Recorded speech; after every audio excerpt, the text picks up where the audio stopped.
Assalamualaikum warahmatullahi wabarakatuh. Bila sebagai moderator yang akan memandu presentasi dari kelompok 8. Di sini kami memaparkan tentang biaya produksi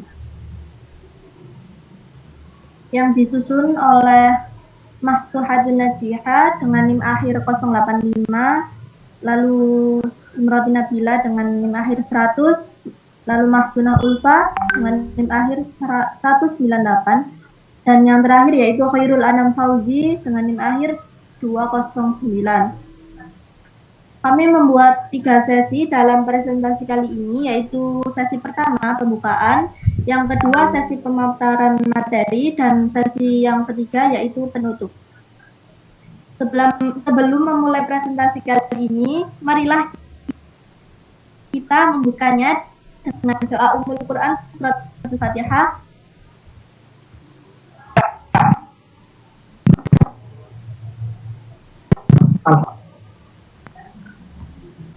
Berdoa selesai.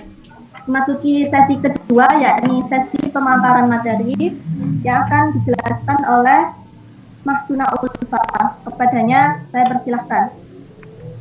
Baik, terima kasih moderator atas waktunya. Di sini saya akan menjelaskan materi yang pertama, yaitu tentang pengertian biaya produksi. Biaya produksi merupakan biaya-biaya yang terjadi untuk mengolah bahan baku menjadi produk jadi yang siap untuk dijual. Biaya produksi merupakan biaya-biaya yang dikeluarkan untuk mengolah bahan baku menjadi produk jadi yang siap untuk dijual. Biaya produksi adalah biaya yang harus dikeluarkan oleh pengusaha untuk membuat produk baik barang maupun jasa. Biaya produksi merupakan sebagian keseluruhan faktor produksi yang dikorbankan dalam proses produksi untuk menghasilkan produk.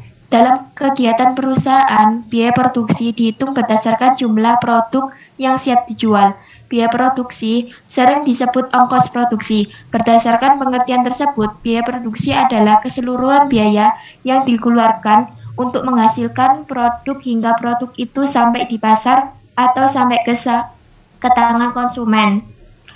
Suatu biaya produksi bisa kita artikan sebagai pengeluaran yang dikeluarkan oleh seorang produsen dalam rangka mendapatkan faktor produksi atau input dan juga bahan mentah yang nantinya bisa dipergunakan untuk menghasilkan barang yang diinginkan. Adapun biaya produksi yang dipergunakan oleh produsen dalam memperoleh faktor produksi bisa kita bedakan menjadi 2 macam, yaitu biaya eksplisit dan juga biaya tersembunyi atau input cost. Baik, itu saja materi yang dapat saya sampaikan. Saya kembalikan kepada moderator. Terima kasih. Saya sampaikan untuk pemateri selanjutnya, yaitu kepada Saudari Maftuhatun Najihah. Saya persilahkan. Bikin sendiri oleh perusahaan dan biaya alternatif, yaitu nilai dari kesempatan yang hilang ketika seseorang atau suatu organisasi memilih satu pilihan dari pilihan lainnya. Sebuah kesempatan tentunya mempunyai kelebihan dan kekurangan.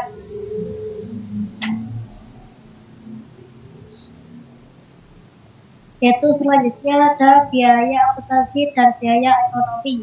Biaya akuntansi yaitu biaya sebuah kegiatan pencatatan, klasifikasian, pembuatan, dan pelaporan semua transaksi atau biaya yang terjadi dari proses produksi hingga distribusi dalam penjualan produk dan jasa. Dan biaya ekonomi adalah pengorbanan yang terlibat dalam melakukan suatu kegiatan ekonomi seperti produksi. Biaya ekonomi mewakili semua kompensasi yang diperlukan untuk menjaga sumber daya produktif dalam pekerjaan saat ini. Baik, terima kasih disampaikan. Selanjutnya, untuk pemateri selanjutnya yaitu Khairul Anam Fauzi. Kepadanya saya persilahkan.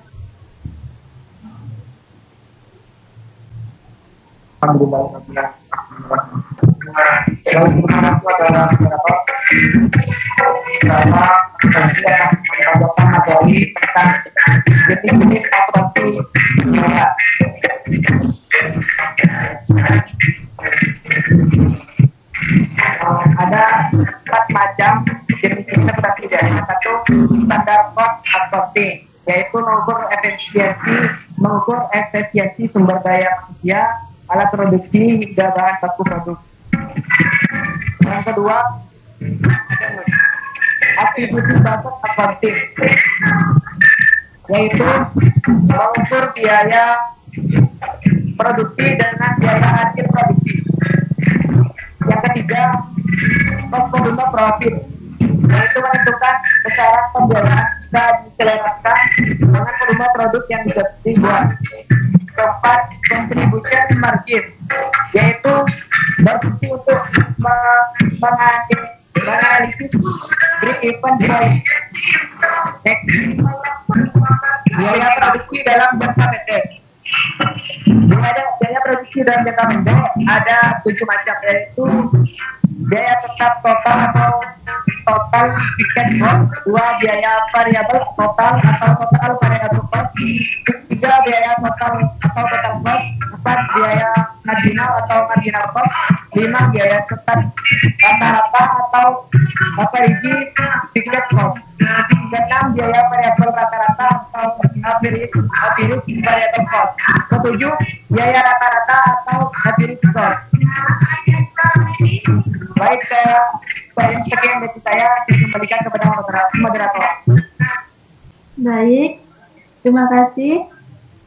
Saya sampaikan untuk materi selanjutnya, yaitu tentang biaya produksi dalam jangka panjang yang akan disampaikan oleh saya.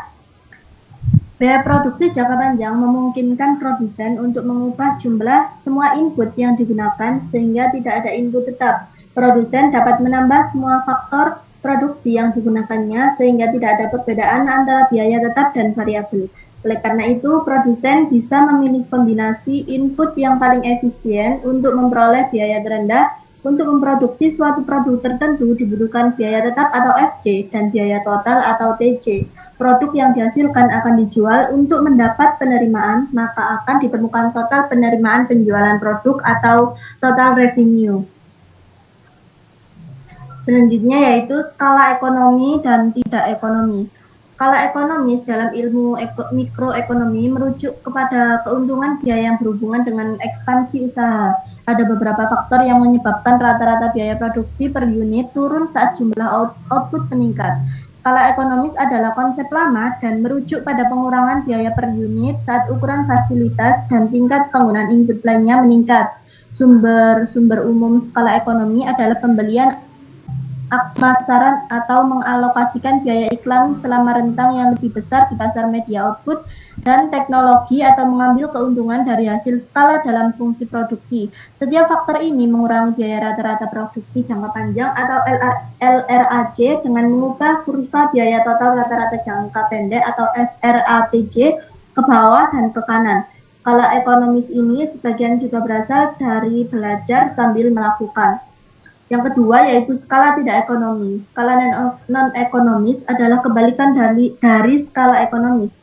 Apabila kenaikan skala produksi perusahaan menyebabkan biaya rata-rata menjadi lebih rendah, perusahaan tersebut memperlihatkan hasil yang menaik saat skala bertambah atau skala ekonomi. Apabila biaya rata-rata tidak berubah saat skala produksi bertambah, perusahaan tersebut memperlihatkan hasil yang konstan saat skala bertambah. Apabila kenaikan skala produksi perusahaan menyebabkan biaya rata-rata menjadi lebih tinggi, perusahaan itu memperlihatkan hasil yang menurun saat skala bertambah atau skala disekonomi. Kurva biaya rata-rata jangka panjang atau LRAJ perusahaan memperlihatkan biaya yang berkaitan dengan berbagai skala yang dapat dipilih perusahaan itu untuk beroperasi dalam jangka panjang. Sekian materi yang dapat disampaikan oleh para pemateri. Selanjutnya yaitu sesi penutup. Sekian dari kami dari kelompok 8. Wassalamualaikum warahmatullahi wabarakatuh.